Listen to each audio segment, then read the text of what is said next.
Welcome to another episode of the PSBT Film Conversation series, where we will be talking to two of the filmmakers who have won the PSBT Film Challenge Award.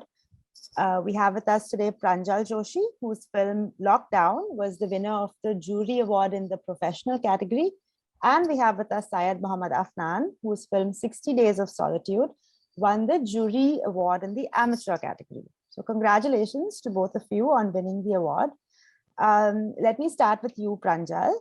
Pranjal is an electronic media graduate who works on both fiction and non-fiction films as a writer, director, and editor. And Pranjal's film is about the spike in the number of domestic violence cases during the lockdown. And the film is like a video chat between a mother and her daughter. So, Pranjal, can you tell us a little bit about the film? What made you want to make a film about this topic, and how did the idea of it come about for you? Okay. So, first of all, when the lockdown was imposed, every artist was trying to figure out to do something, because not just as an artist, but as a human or a civilization, this is something we have never witnessed. So, of course, we were trying to make something out of it because we want something to survive as well. And, in a confined situation, it, of course, art in a way gives a meaning, a purpose for that time. So while I was thinking of making something, as I noticed, most of the things which were coming in any art way or form was specifically about, the pandemic or lockdown. But there are other indirect effects of the same situation. So I tried to focus on that and started researching something. And of course, this was something very peculiar about lockdown or being in a confined location that was not only happening in India as well as globally, but there was not much attention about it in the media or in the art field or anywhere. So I tried to make something out of it. And can you tell us a little bit about the form? Like, what made you decide on this form? So you had this thought that you wanted to make something that is a side effect of a lockdown in terms of how domestic violence cases increases and how the domestic space sometimes becomes a prison. Yeah. But what made you decide to show it through a Zoom call? And were they non-actors? Are they people from your household who did that? Did you shoot it from the uh, camera of the computer? Like, what was the process of that form of the film? Okay. So the form was again directly, related with the experience. We were all going through a confined living, a monotony in the life. So of course, as a filmmaker or the artist, my first purpose was to, if I'm portraying the time, if I'm capturing space and time in cinema, which is actually cinema, then my first thing was, of course, to capture that monotony. So that's why I just went for a single Zoom call, that too in just a static frame, nothing else. That was our whole life for those 2-3 months and even after that. Mm. So the form directly related with our experience. Then regarding the actors, the girl who acted the daughter's role was is an actor, a professional actor. But the one who is doing mother's role is mother of my friend, who shot the video from his laptop at his house, and the girl shot the video through her own phone, her mobile phone at her own house. Amazing. So you also see, like, increasingly because of the constraints of this lockdown, like, filmmakers are needing to experiment so much with how to tell stories in a different way. And in some ways it's creating a very interesting film language, through using multiple devices, distance, direction. You're not even, usually you would have a location and then you would go there with your crew, but here it's like different things are happening. So did you edit it yourself? Did you work with a crew from somewhere else? How did that kind of pan out? Actually, I wrote the script and shared it with my friend, the who did the daughter's role, Somya Vyas, and she agreed on to work upon that. Then what we did it, we discussed on a call about the character and details of what will happen at what line, or what sort of expression and what sort of subtext would go inside the character's mind. Then she recorded the video and she used to send it to me. Then again, I used to call her and say, okay, 5 to 10 second part was like this, but I want it like this. Then she put her own, efforts ki, okay, theek hai, this 5 to 10 second part or 15 to 20 second part could be did like that. And of course, since it was a single take, we cannot do it again and again. So we had to plan it very precisely according to the editing. Like the mother shot would be there after 1 minute. So I want you to, hold that expression at 1 minute so I could put her reaction to it. So it was whole lot of planning in a technological way where we were going to and fro with calls and videos. It's a completely new kind of wiring for a filmmaker also, right? How to imagine and orchestrate this thing.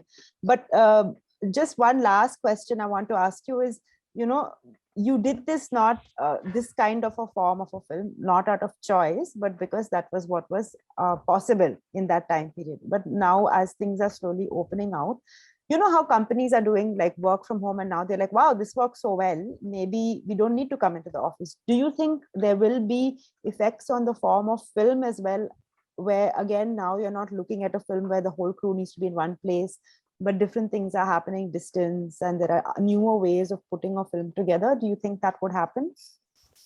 I think that is a strong possibility because, through this experience, we have learned to collaborate at a long distance from people we would never have imagined. Like as a filmmaker, or specifically as a director, you are at a time very much concerned about, the behavior of your crew and cast, because after all, these are the people you are going to spend a lot of time with on the field.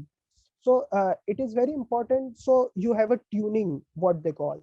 So but now we understand, like, okay, there are different ways of doing it, and we can, experiment according to the situation, according to the many constraints like budget and many things, and find a way out of it.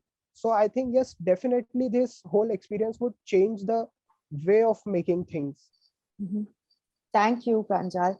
Thank you. We'll just move on to Syed Mohammed Afnan now, which is a good segue when we talk about a new kind of film language, because his film is called 60 Days, and it's a video diary of his time at home during the quarantine and his state of mind that develops through this solitude. So just to tell you a little bit about Syed, he's a final year student of Mass Comm at Jamia Millia Islamia, and he interestingly refers to film as a form of therapy. And this film was his first attempt at filmmaking that he did for a college assignment. So Syed, tell me something. How did you get the idea to make a film about your days at home by putting yourself in the film and using the camera as a sort of diary to chronicle what happens? Have you been generally using the camera as a diary form before? Or was this something completely new that came out of your lockdown experience? Okay, so yeah, it's the first time that I'm actually turning the camera inwards and not on somebody else, because I haven't really chronicled I mean, I don't do a video diary which is centered around me. I mean, I'm not so much comfortable in front of the camera as I am behind it. But of course, I mean, since it was a kind of an assignment also to capture your own time spent in the lockdown, so I just thought it just made sense for me to feature in the film myself. And so the choice to kind of turn the camera in was maybe came from a college assignment, and then not, your most comfortable zone. But it's interesting how you've made it a video diary, yes, but also created this very interesting form of the film, because you see the way in which your time is progressing. The film's style is also changing. So you start, for example, with 42 days. That's your beginning point, right? And at that point, your level of energy is quite actually pumped. You're making to-do lists and films that you want to watch, and your family is doing these cooking experiments, you're doing domestic chores. It's all like very productive energy. And then suddenly along the way, the film changes its mode, and you start using this chat as a portal. So you're coming out of the everyday activity and going more inside the mind, right? And then you have all these speculations that you come up out with about time and the state of the world and where we are going from here and whatever. So is that something that kind of struck you, and was that your natural journey as you kept filming every day and then that's how the film developed? Or is that something you had kind of pre-planned as the direction of the film and then shot that accordingly?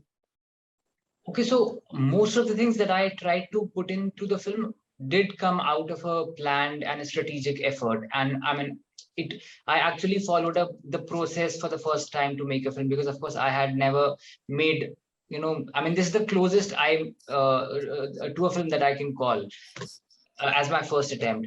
But honestly, to answer your question squarely, I think this particular transition in terms of the style or maybe the mode, it did develop out of an organic manner through the process, because I did not really mean to, show a certain kind of a mundane vibe in the beginning, which led on to a more pensive or a rather, you know, a more somber sensibility. I did not plan it so. But I guess it's just the pandemic talking that I thought maybe that's how the world is working right now. Maybe in the beginning we all were a little more enthused and a little more hopeful that okay, the pandemic would end soon. Maybe it'll just take a few days or maybe weeks. But as it turned out, it has not even got over yet, even more than after a year. So I guess it was just the a, a little hopefulness in the beginning that I tried to keep it, but even then I could not keep it up for so long. Hmm. And then in some way, do you think that this act of filming gave you an anchor? Maybe if this wasn't there, it might have been actually a much harder experience, right? I'm glad you asked, because actually it did in ways that I couldn't have imagined earlier. And through the film, I realized that, okay, so I would be introspective even without the film, but the film gave a kind of an organization, a kind of a language to my experience in a way that I couldn't have articulated it. Anyhow, there was no other way to articulate it better. And speaking about articulation, tell me a little bit about that little sort of text visual poetry piece that ends the film, because you have almost like a visual poem and a text poem going. So what came first? How did that develop? Did you write the piece first, or what happened there? Yeah, the poem is, of course, very close to my heart because it preceded the film, and I had written the poem for another photography assignment of mine. It was a photo feature, but I had edited it further to suit it and adapt it for the film also. So, because the experience of the lockdown was such that I couldn't have rendered it only through visuals and audio. There was an element of intangibility that I had to bring to the table, but I did not know how. And I thought maybe words, which are a huge anchor to me, I thought maybe this is one medium where I can express what I cannot through visuals and audio, because translating the poem onto the screen was perhaps the most difficult challenges I had faced during editing and shooting the poem, because you can't be too literal, you can't be too metaphorical, you have to find a middle ground. But I guess the poem, like I said, the poem gave a language to my experience, and it was the only way I could capture the intangible experience of the lockdown. And also the place in the film for you to actually quite freely, take off almost. How much did you shoot? Did you shoot a lot and then you had to kind of pare down? Yes, I did. One of the most important insights that I got through the process was that this question, when do you stop shooting? Because there is no end to filming and you can go on and go on. But at some point you had to tell yourself, okay, that's it. I will not pick up the camera anymore, and I'll just sit obediently and edit. And that's what happened with me, because you have your privilege of shooting in your house, and there's nobody stopping you. But the filming has to end at some point. So and of course, because I have lived in that space for many years, so I was pretty much aware, okay, so these are the angles with the shadow falls perfectly, and this is what I need to capture, etc.